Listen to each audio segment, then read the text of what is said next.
নমস্কাৰ বন্ধু বান্ধৱীসকল পুনৰ মোৰ নতুন এটা ভিডিঅ'লৈ সকলোকে স্বাগতম জনাইছো আৰু এইকেইদিন ভিডিঅ' আচলতে দিয়াই হোৱা নাই আৰু আগত যেটো ভিডিঅ' দিছিলো হেতু মই লেটাৰ আৰু তাৰ পাছতে ৱৰ্ডৰ বিষয়ে বুজাইছিলো আৰু ইয়াৰ পাছতে লেটাৰ আৰু ৱৰ্ড শিকাৰ পাছতে আমি সেন্টেন্স জানিব লাগিব সেন্টেন্স এটো হৈছে সেন্টেন্সৰ অসমীয়াটো হৈছে বাক্য আমি ইংৰাজীত যেনেকৈ সেন্টেন্স বুলি কোৱা যায় আৰু অসমীয়াত হেতুকে আমি বাক্য বুলি কোৱা যায় এতিয়া কথা হল সেন্টেন্স বুলি কলে আমি কি বুজিম এতিয়া মই উদাহৰণস্বৰূপে কেইটামান বাক্য মই নিজৰ মনৰ পৰা তোমালোকক বুজাবলৈ চেষ্টা কৰিম তোমালোকে বুজিবলৈ চেষ্টা কৰিবা Ram is a good boy This is a pen. This is a pen. Zubin is a singer. He is a doctor. ইয়াত আমি কেটা সেন্টেন্স পালো এটা দুটা তিনটা চাৰিটা সেন্টেন্সতে প্ৰত্যেকটোতে আমি এটা খণ্ড Ram is a good boy ইয়াত প্ৰত্যেকটোৰে এটা ৱৰ্ড আছে Ram is a good boy ইয়াতে প্ৰত্যেকটো এটা ৱৰ্ড ৰামটো এটা ৱৰ্ড ইজটো এটা ৱৰ্ড এটো এটা ৱৰ্ড গুডটো এটা ৱৰ্ড বয়টো এটা ৱৰ্ড ঠিক তেনেদৰে this is a book this বুলি কলে এটা ৱৰ্ড is বুলি কলে এটা ৱৰ্ড a বুলি কলে এটা ৱৰ্ড pen বুলি কলে এটা ৱৰ্ড আৰু Zubeen is a singer Zubeen এটা ৱৰ্ড is এটা ৱৰ্ড a এটা ৱৰ্ড singer এটা word he is a doctor he বুলি কওঁতে ন এটা he এটা ৱৰ্ড is এটা ৱৰ্ড a এটা ৱৰ্ড আৰু ডক্টৰ এটা ৱৰ্ড ইয়াত আমি বিভিন্ন ৱৰ্ডৰে এটা সেন্টেন্স হৈছে দেখা গৈছে নে এতিয়া হল কথা হল সেন্টেন্স বুলিলে কি বুজা যে কেবাটাও শব্দ যেনেকে Ram is a good boy ইয়াত কেবাটাও শব্দ লগ লাগিছে ৰামটো এটা শব্দ ইজটো এটো গুডটো বয়টো এটা কেবাটাও শব্দৰ লগ লাগি এটা স্পষ্ট শুদ্ধ বা উপযুক্ত অৰ্থ প্ৰকাশ কৰাৰ এটা বাক্য হ'ব লাগিব আৰু তাকে সেন্টেন্স বুলি কোৱা হয় Ram is a good boy Ram এটা ভাল ল'ৰা বুলি ইয়াৰ এটা স্পষ্ট বা শুদ্ধ বা উপযুক্ত অৰ্থ ইয়াত প্ৰকাশ পাইছে এই বাক্যটো শুদ্ধ হ'ব লাগিব লগতে ইয়াৰ অৰ্থও শুদ্ধ এটা হ'ব লাগিব গতিকে সেন্টেন্স এটা দুই ধৰণৰ কথা আমি গুৰুত্ব দিব লাগিব এই সেন্টেন্সত আমি দুই ধৰণৰ কথা গুৰুত্ব দিব লাগিব এটা সেন্টেন্সত দুটা অংশ থাকে ইয়াত আমি কেইবাটাও অংশ দেখা পাইছো নহয় নে দুটা অংশ থাকে এটা দুটা অংশ বুলি কওঁতেনে যেনে Zubin is a singer প্ৰথম ইয়াতে দিছিল যে Zubin is a singer জুবিনটো হৈছে সাবজেক্ট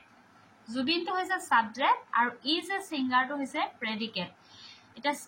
জুবিনটো হৈছে সাবজেক্ট মানে কি আচলতে আৰু আমি মানে যিজন ব্যক্তি বা বস্তুৰ বিষয়ে কওঁ এটা জুবিনৰ বিষয়ে কওঁ Zubeen is a singer Zubeen হৈছে এজন গায়ক এতিয়া আমি কাৰ বিষয়ে কৈছো জুবিন কোন গায়ক বুলি কৈছো জুবিনক গায়ক বুলি কৈছো আৰু হেকাৰণে জুবিন হৈছে সাবজেক্ট অৰ্থাৎ উদ্দেশ্য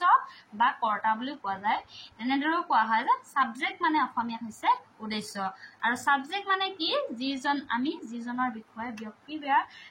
বস্তুৰ বিষয়ে আমি কওঁ আৰু ইজ এ সিংগাৰ এইখিনি হৈছে প্ৰেডিকেট মানে কি বিধেয় আৰু মানে is a doctor he is a doctor তেওঁ এজন ডক্টৰ হিটো হৈছে সাবজেক্ট আৰু ইজ এ ডক্টৰ হ'ব প্ৰেডিকেট ঠিক তেনেদৰে ইজ এ সিংগাৰটো হ'ব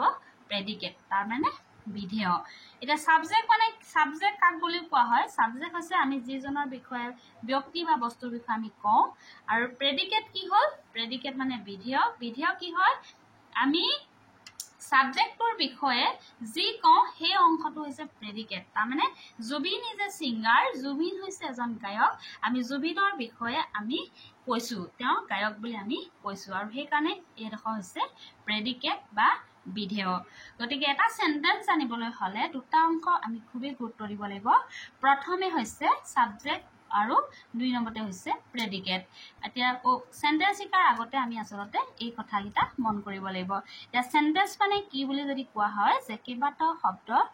লগ লাগি একটা সেন্টেন্স গঠন হয় আৰু সেন্টেন্স এটা গঠন হ'বৰ কাৰণে দুটা অংশ আমি খুবেই মন কৰিবলগীয়া অংশ হৈছে এটা হৈছে সাবজেক্ট আনটো হৈছে প্ৰেডিকেট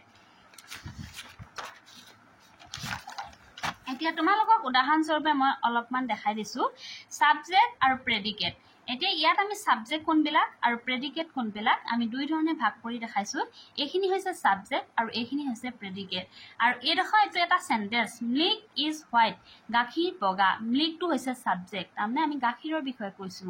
আৰু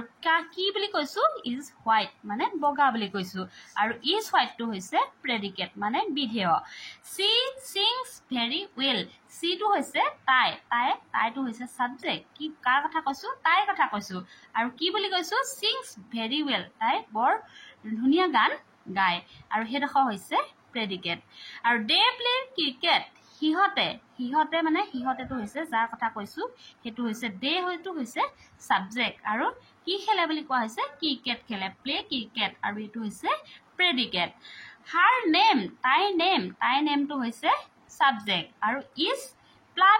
প্লাবিতা হৈছে প্ৰেডিকেট গতিকে এইখিনি ইয়াত এটা এ সাবজেক্ট আৰু প্ৰেডিকেট লগ লাগি এটা সেন্টেন্স হৈছে আৰু তোমালোকক সাবজেক্ট আৰু প্ৰেডিকেট কোনখিনি সেইখিনি জানিবৰ কাৰণে মই দুটা অংশ ভাগ কৰিহে দেখাইছো কিন্তু এইখিনি লগ লাগিলেহে এইখিনি লগ লাগিলেহে এটা শুদ্ধ সেন্টেন্স হ'ব এতিয়া চোৱা কিছুমান সেন্টেন্সত আকৌ সাবজেক্টৰ অংশ নাথাকে এনে কিছুমান বাক্যও পাবা যেনে ওপেন দা ডোৰ দুৱাৰখন খোলা ঠিক তেনেবা ওপেন দা উইন্ডো খিৰিকীখন খোলা এনেকুৱা নিচিনা বাক্য কিন্তু কাক খোলা বুলি কৈছো তুমি খোলা আমি কওঁ যে তুমি খিৰিকীখন খোলা তুমি দৰজাখন খোলা আমি তেনেকে নকয় ইয়াত তুমি শব্দটো উজ্জ্ব হৈ থাকে তাৰমানে লুকাই থাকে ওপেন দা উইন্ডো খিৰিকীখন খোলা ইয়াত ইউটোত ওপেন দা উইন্ডো নহয় ইউ ওপেন দা উইন্ডো নহয় ইয়াত ইউটো কি হৈছে উজ্জ্ব হৈ আছে সেই কাৰণে কিছুমান সাবজেক্টৰ এটা অংশটো নাথাকে তাৰমানে এই ইউটো ইয়াত লুকাই আছে কিন্তু তাৰ অংশটো সেই ইউ নিচিনাই বুজাইছে যে দুৱাৰখন খোলা তুমি দুৱাৰখন খোলা বুলি নাথাকে আৰু হেতু এটা কথা তাৰমানে মন কৰিবলগীয়া কথা সেন্টেন্স অন্য প্ৰকাৰে ভাগ কৰিব পাৰি হেবোৰক সেন্টেন্সক প্যাটাৰ্ন বোলে আৰু আমি এটা সেন্টেন্স গঠন কৰিবৰ কাৰণে কিছুমান কথা খুবেই গুৰুত্ব দিব লাগিব হেতু হৈছে প্যাটাৰ্ন এটা সেন্টেন্স গঠন কৰিবলৈ হলে প্যাটাৰ্নৰ বিষয়ে বহুত গুৰুত্বপূৰ্ণ যেনে সাবজেক্ট প্লাস ভাৰ্ব আমি যে কৈছো ধৰিলা মিল্ক ইজ হোৱাইট ইয়াত ইজ টু ভাৰ্ব আহি গৈছে ইয়াত সাবজেক্ট প্লাস ভাৰ্ব এতিয়া চোৱা ৰীনা ৰীনা হৈছে সাবজেক্ট আৰু ৰিচটো হৈছে ৰিচ মানে পঢ়া এটো পঢ়াটো হৈছে ভাৰ্ব ইয়াত যেনেকে কিছুমান প্যাটাৰ্ন আছে সাবজেক্ট প্লাস ভাৰ্ব হেতু এটা হৈছে এটা প্যাটাৰ্ন মানে আমি এনেকুৱা ধৰণৰ প্যাটাৰ্ন বিলাক শিকিব লাগিব তেতিয়াহে এটা শুদ্ধ সেন্টেন্স হ'ব number 2 subject is verb is complement এতিয়া হি টু এটা সাবজেক্ট ইজ টু হৈছে verb my brother he is my brother টু হৈছে কমপ্লিমেন্ট তাৰমানে এটা সেন্টেন্সত সাবজেক্ট থাকিব লাগিব ভাৰ্ব থাকিব লাগিব কমপ্লিমেন্ট থাকিব লাগিব যেনেকৈ আমি সাবজেক্ট প্ৰেডিকেট এইবিলাক শিকি আহিলো নহয় নে এই বস্তুকিটা প্ৰথমতে সাবজেক্টৰ পিছত ভাৰ্ব শিকিব লাগিব তাৰ পিছত সাবজেক্ট ভাৰ্ব প্লাস কমপ্লিমেন্ট কেনেকৈ লাগে সেই কথাটো আমি গুৰুত্বপূৰ্ণ দিব লাগিব আৰু 3 নম্বৰতে সাবজেক্ট প্লাস ভার্ব প্লাস এডজাংক্ট মানে হিজ পেন তাই পেনটো ইজ টু হৈছে ভার্ব ইন হিজ পকেটত আছে এই পকেটটো হৈছে কি এডজাংক্ট ঠিক তেনে 4 number subject is verb plus object এটা সেন্টেন্সত থাকি শুদ্ধ সেন্টেন্স হ'বলৈ হলে সাবজেক্ট ভার্ব অবজেক্ট থাকিব লাগিব সাবজেক্ট প্লাস এডজাংক্ট থাকিব লাগিব সাবজেক্ট প্লাস কমপ্লিমেন্ট থাকিব লাগিব সাবজেক্ট প্লাস ভার্ব থাকিব লাগিব ঠিক তেনেদৰে এটা শুদ্ধ সেন্টেন্স হ'ব গতিকে সেন্টেন্সৰ পোনপ্ৰথমৰ সেন্টেন্সটো তোমালোকৰ বহুত গুৰুত্বপূৰ্ণ কথা আসলতে প্ৰথমতে সেন্টেন্সৰ বিষয়ে তোমালোকক বুজাবলৈ যাওঁতে আজি একেবাৰে সাধাৰণ অৰ্থতে সেন্টেন্সটো বুজাইছো ইয়াৰ পাছত তোমালোকে সেন্টেন্সৰ আৰু কিছুমান বহুত কথা শিকিবলৈ পাবা সেন্টেন্সৰ বিভিন্ন টাইপস আছে ভাগ আছে সেই বিষয়ে তোমালোকে শিকিব লাগিব আৰু সেন্টেন্সৰ ভাগ বতৰাখিনি শিকাৰ পাছত তোমালোকে গম পাবা যে এটা সেন্টেন্স কেনেকুৱা ধৰণৰ থাকিব পাৰে গতিকে নেক্সট ভিডিঅ'ত তোমালোকক মই সেন্টেন্সৰ ভাগগিটাৰ বিষয়ে ধুনীয়াকৈ আলোচনা কৰিম গতিকে আজি ভিডিঅ'টো বহুত বেছি দীঘলীয়া কৰি নাথাকো আজি তোমালোকে এই ভিডিঅ'টোত মানে ভাল ধৰণে চাবা যাতে এটা সেন্টেন্সত সাবজেক্ট আৰু প্ৰেডিকেট কেনেকৈ হ'ব পাৰে বা সেন্টেন্স এটাৰ প্যাটাৰ্ন কেনেদৰে গঠন হ'ব পাৰে গতিকে এই ভিডিঅ'টোৱে তোমালোকক যদি সকলোকে উপকৃত কৰিছে বুলি তোমালোকে ভাবা তেনেহলে এই ভিডিঅ'টো যিমান পাৰা সকলোলৈকে তোমালোকে শ্বেয়াৰ কৰি দিবা আৰু নতুন এটা ভিডিঅ' লৈ পুনৰ তোমালোকৰ ওচৰলৈ আহিবলৈ মই চেষ্টা কৰিম গতিকে আজিলৈ বাই বাই